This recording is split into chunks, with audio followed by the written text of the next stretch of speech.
What's up, everybody? Welcome back to District Debrief. I'm your host, Hannah Sessler, and we should get started. This is going to be an exciting episode.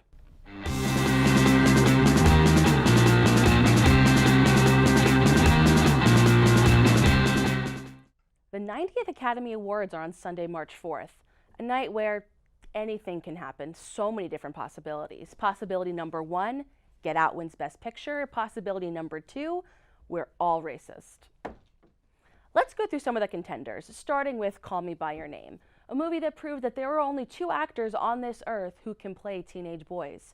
A movie that spent most of its time showing people swimming, riding bikes, and reading books, all while wearing very tiny shorts. And that's before the not wearing clothes part. It was nominated for many awards, but film editing was not one of them. This is surprising since groundbreaking editing techniques were used to remove a certain body part of Armie Hammer's, which was too tight against his very, very tiny shorts. Three Billboards Outside of Ebbing, Missouri was another crowd pleaser this season, surprising everybody with the fact that there are, in fact, racists in Missouri. As an added bonus, I have a joke for you to pass along during the awards. What language do they speak in Three Billboards Outside of Ebbing, Missouri? Sign language. Haha. Lady Bird was another hit.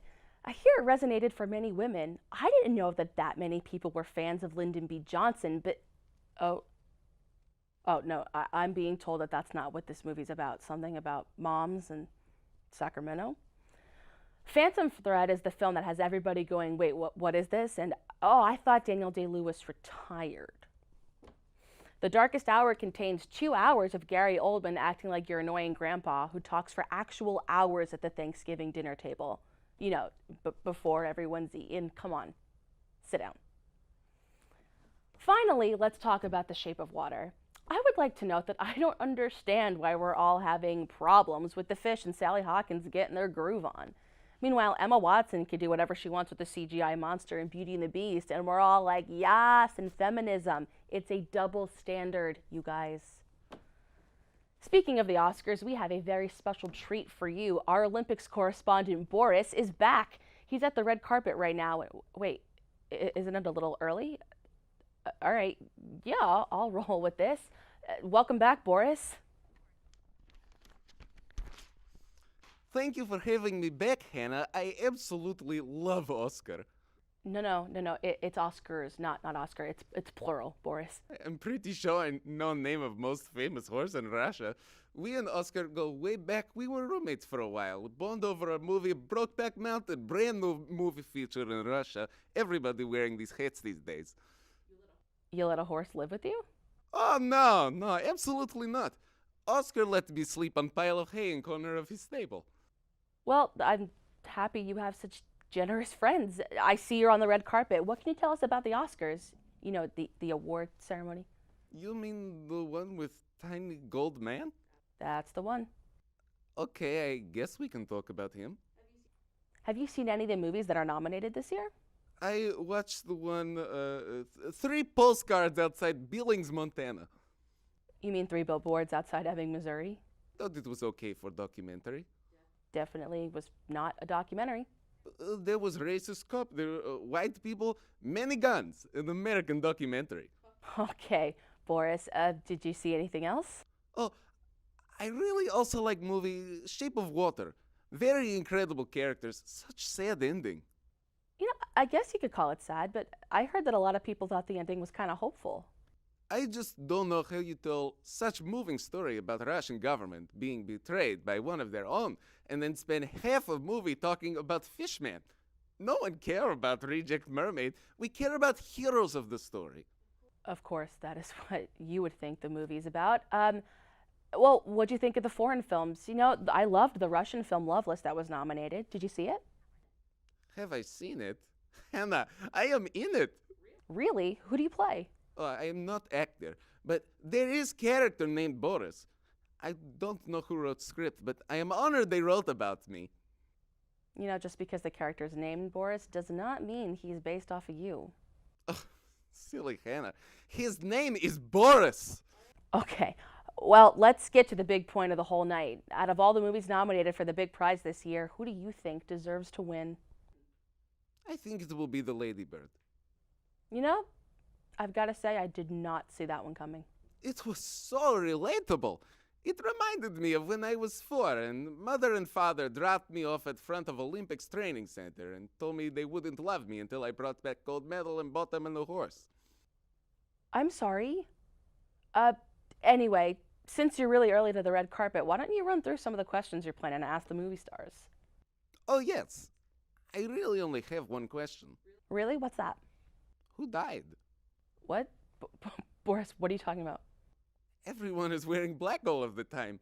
It make me confused. Who died? Boris, the actors are wearing black to support the Me Too movement. Do you know what that is? Oh, I get it. When someone dies, you wear black and go, me too, because life's so miserable. Actually, it's about sexual harassment. That's why people are saying Me Too and Time's Up to try to put an end to assault in the industry. Oh, I see.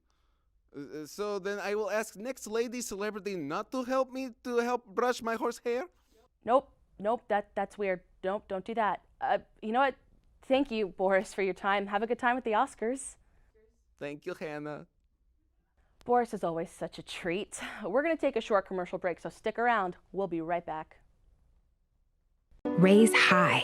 This isn't just our battle cry. It's our call, our challenge. Because when you are called to Washington, you are called to higher expectations, to a higher standard. We are called here to advance knowledge, to serve society, to change the world. This is the George Washington University, and what we make is history. So stand up, be bold, take risks, press on, push harder, raise high. The beautiful and fully integrated Mount Vernon campus. TM. GW's own Escape from the City. Actual quote. Want a more traditional college experience? This isn't it. Then visit The Vern. Better known to the locals as Hell. The Vern, a campus with dorms, With broken heating and insufficient accessibility. sports fields, your university writing class, Yikes. and places to eat. Not really. Do you like being on time to your class on the Foggy Bottom campus? Yes. Then take the Vern Express. No. With an easy schedule, the VEX will get you to and from the city on time, anytime. I cannot even begin to explain how wrong that is. Here are some actual quotes from residents of GW's beautiful and fully integrated Mount Vernon campus.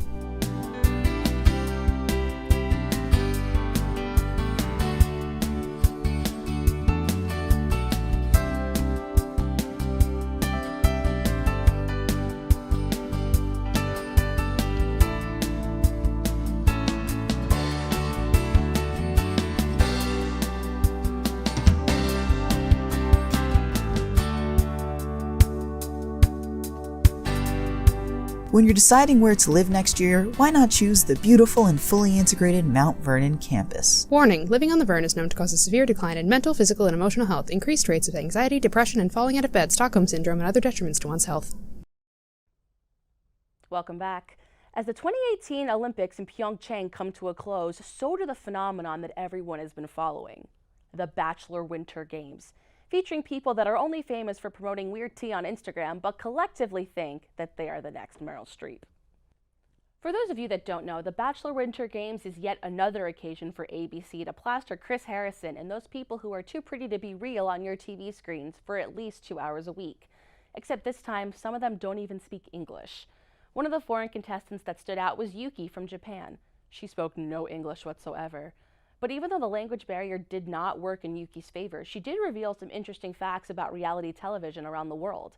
As it turns out, on the Japanese Bachelor, no contestant other than the winner actually kisses the Bachelor. This was very difficult for some of the American contestants to comprehend.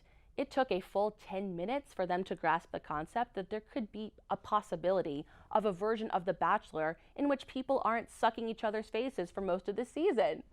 The Bachelor Winter Games lasted 4 episodes. Definitely enough time to fall in love with someone else on national television.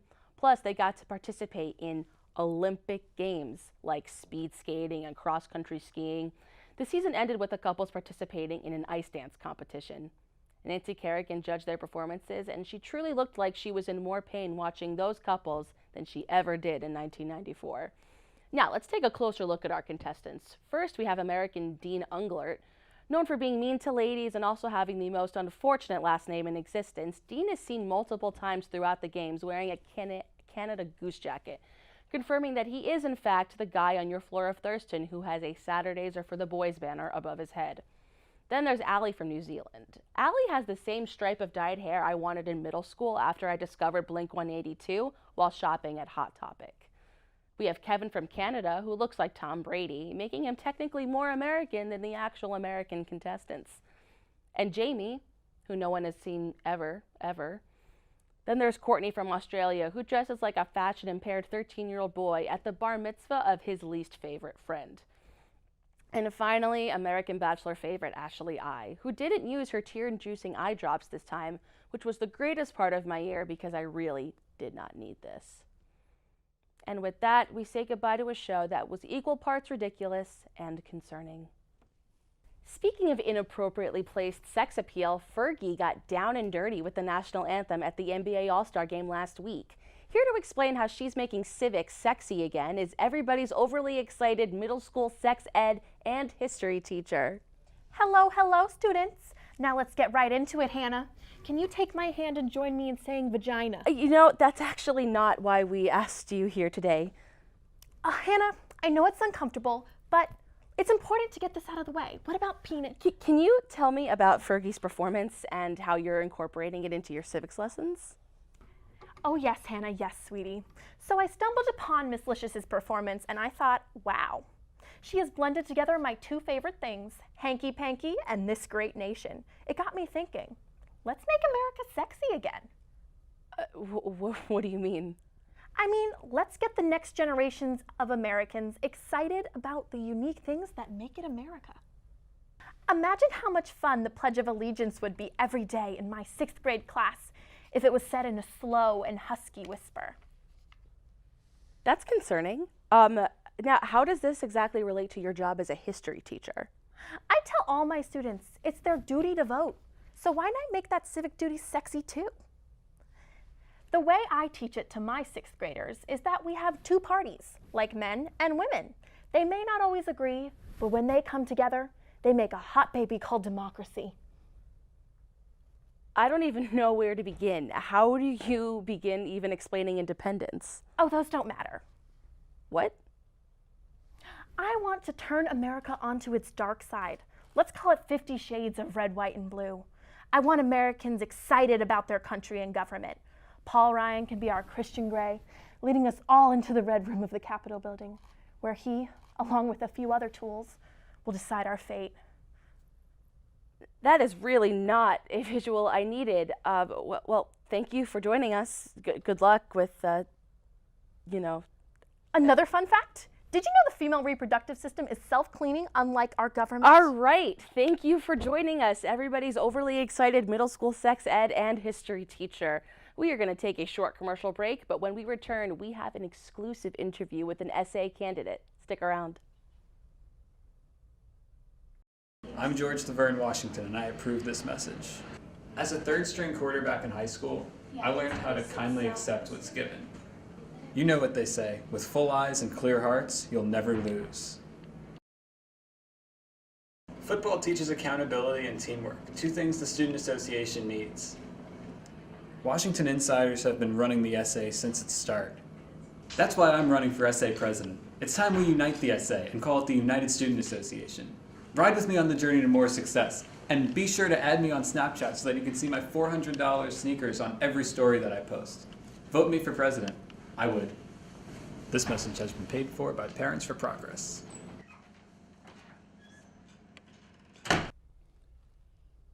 Welcome back. It's March, which means that soon the student body will be voting for the Student Association elections. It is my pleasure to announce that District Debrief has an exclusive interview with a presidential candidate. George "The Vern" Washington is here today to talk about his campaign. Good to have you here, George. Glad to be here. Sup? So let's get this started. You're a relatively unknown candidate. What's your story? So I'm a freshman in the business school, and both of my parents went here. Daddy invented solo cups, and mother's a lawyer. I don't harass my opponents online, and I'm a big inclusion guy. Who says you can't be on both sides? I'm the director of Snapchat diversity on the GW Democrats and the junior senator on tax reform for YAF. I also know someone in Aqua. What are you studying? I said I'm in a business school. But what are you studying? I believe I answered the question. All right, so inclusivity is important to you. How will you go about implementing that on campus? Well, let me tell you, Hannah, I love being diverse. Last year was the first election I could vote in, so I wrote in Obama for mayor of my hometown, Bethesda.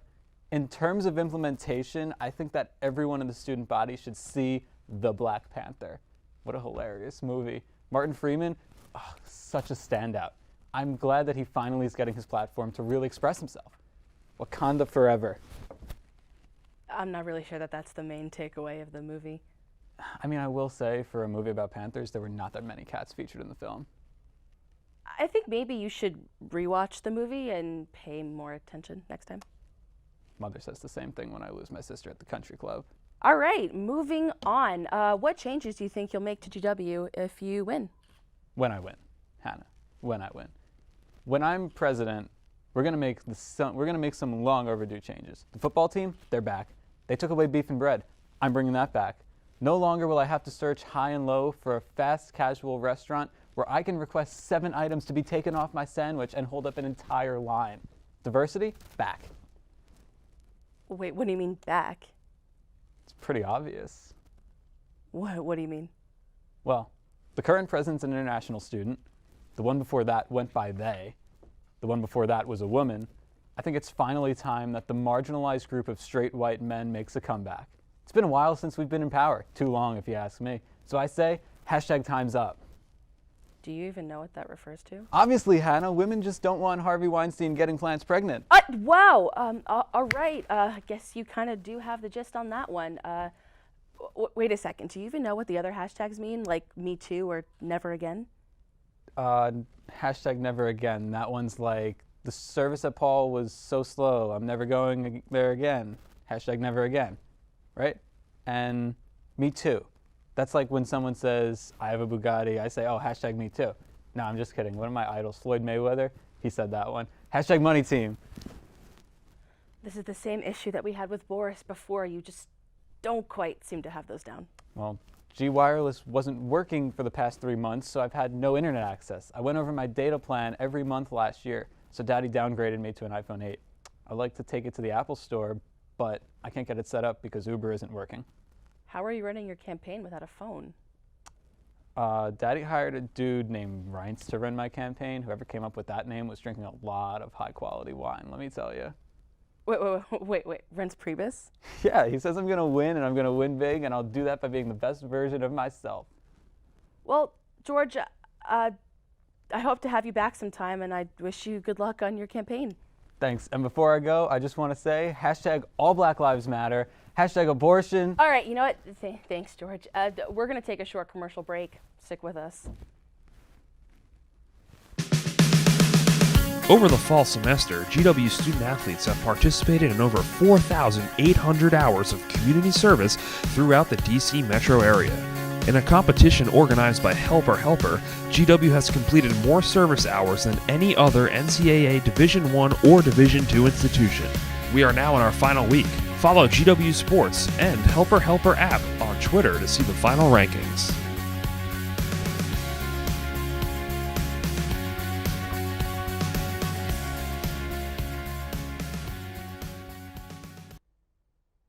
Welcome back. It's nearly springtime here in DC, and with the second semester almost halfway done, graduation is really just around the corner. Wondering who didn't make the cut for commencement speaker this year? We have an exclusive look. The takeaway here should be that no matter where you are, you can always follow me on Twitter. No, stop. No, I knew that wasn't good. No. And now's the part where I'm going to lead everyone in the GW fight song. Nope, out, done. Really just want to make sure that the timing is right. Oh, I seem to have misplaced my mixing bowl. Does she know that we're not on her show? This is why we don't work with people from Food Network. You know, my dad always said, there's no I in team. I specifically requested anybody but a plain white guy. I think we broke him. Hey, are you in Colombian? Are you in Colombian? What is this? I just need 15 more signatures. Let's bring J Street back! Cut! And you're watching the Disney Channel. This isn't Disney Channel. As Chuck Schumer once told me, hard work is key. You know Chuck Schumer? Yeah, I do. Do you work under him? I so work under him. As what? Intern. They say I'd get used to it. The long hours, the overnight trips, the vomit. What are you talking about? I am a GW student. I am an eMERGE driver. Jesus. And here's the part of the speech where I demonstrate how to give mouth to mouth. Cut! They say there's no coming back from someone clubbing you in the knee. Who is that? Oh, she's from I, Tanya. I am from the 1994 Olympics!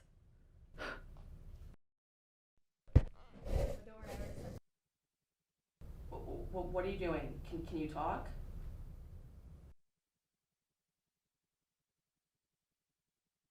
No! Cut! That's all we have for today. From all of us here at District Debrief, thanks for tuning in. I'm Hannah Sessler, and you can catch this episode on our website at www.gw-tv.com. Have a good one, Colonials. Catch you on the flip side.